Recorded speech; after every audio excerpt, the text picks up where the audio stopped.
Extraordinary. பெண்ணை தொட்டு அள்ளி கொண்ட பாட்டுல ஒரு ஹம்மிங் வரும். அது எனக்கு எப்பவுமே வாசிக்க பிடிக்கும். வீட்டுல எப்ப நான் சொல்லிட்டாலும் அதை வாசிச்சு பார்த்துட்டே தான் இருப்பேன். வாசிங்க.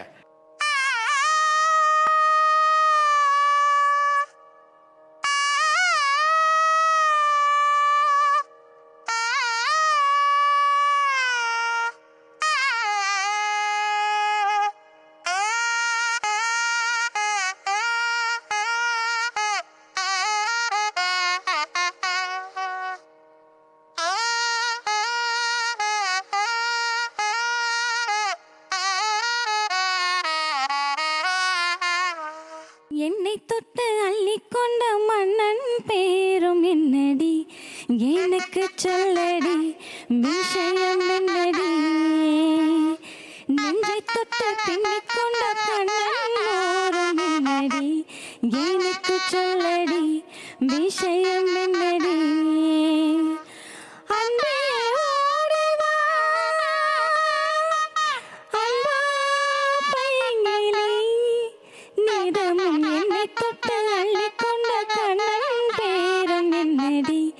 எனக்கு சொல்லடி விஷயம் என்னடி.